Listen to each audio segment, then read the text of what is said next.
వాక్కు. పితా పుత్ర పవిత్రాత్మ నామమున ఆమెన్. జ్ఞానవాణి ప్రేక్షకులకు శుభోదయం. ఈనాడు మనం క్షుణ్ణముగా ధ్యానించుకునే గ్రంథం నెహెమియా 11, 12, 13 అధ్యాయాలు. ఈ 3 అధ్యాయాలు మన జీవితాలకు అనేక ఆచరణాత్మక పాఠాలను అందిస్తాయి. నెహెమియా తన ప్రజల శ్రేయస్సు పట్ల లోతైన ఆందోళనతో ప్రేరేపించబడ్డాడు.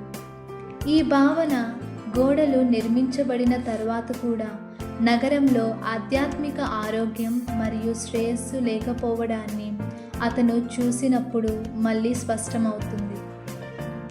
ఈ భావోద్వేగ ప్రతిస్పందన మన సొంత హృదయాలను అద్దంలా చూడమని మనల్ని ప్రోత్సహిస్తుంది. మన హృదయాలను విడగొట్టే మరియు కదిలించేవి ఏమిటి?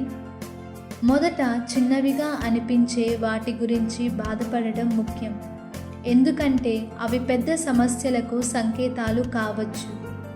నెహెమియా కథలో గోడలు కేవలం రాళ్ళు మాత్రమే కాదు, అవి ఒక దేశం యొక్క గుర్తింపు మరియు భవిష్యత్తుకు చిహ్నంగా నిలిచాయి.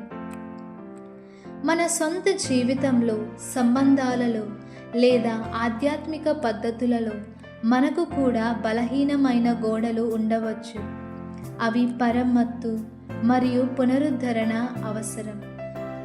నెహెమియా యొక్క ధైర్యం మరియు నాయకత్వం ఒక రాజును సంప్రదించడం ద్వారా మన చుట్టూ ఉన్న ప్రపంచంలో సానుకూల మార్పును తీసుకురావడానికి ధైర్యంగా ముందుకు రావాలని, అది సమాజంలో లేదా వ్యక్తిగత పరిస్థితులలో అయినా సరే మనల్ని ప్రోత్సహిస్తుంది. మన మార్గదర్శకత్వం కోసం దేవుని వైపు చూడడం కూడా చాలా అవసరం, ఎందుకంటే దేవుని దృష్టిలో సంబంధం లేకుండా నాయకుడు ఏమీ చేయలేడు. మన ప్రయత్నాలకు దైవిక సహాయం కూడా ఎంత అవసరమో ఇది చూపిస్తుంది. నెహెమియా గోడలు నిర్మించడానికి కేవలం ఒక భౌతిక ప్రాజెక్టుగానే చూడలేదు. అది దేవుని ప్రజల ఆధ్యాత్మిక పునరుజ్జీవనంతో ముడిపడి ఉంది.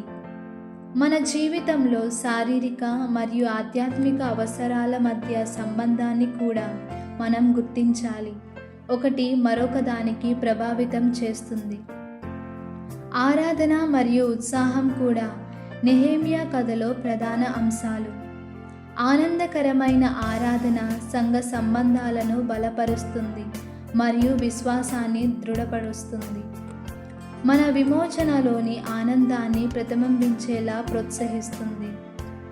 ఐక్యత మరియు భాగస్వామ్య లక్ష్యం యొక్క స్ఫూర్తిని పునర్నిర్మించడానికి దేవాలయంలో ఆనందకరమైన ఆరాధనను ప్రోత్సహిస్తుంది.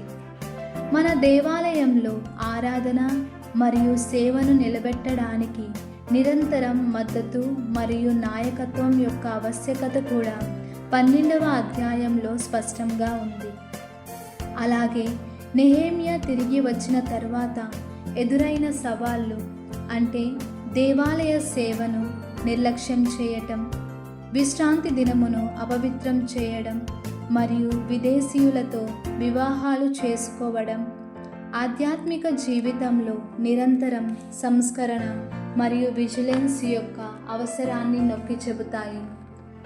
ఇది క్రీస్తులో పశ్చాత్తాపం మరియు నవీకరణకు నిరంతరం పిలుపును సూచిస్తుంది.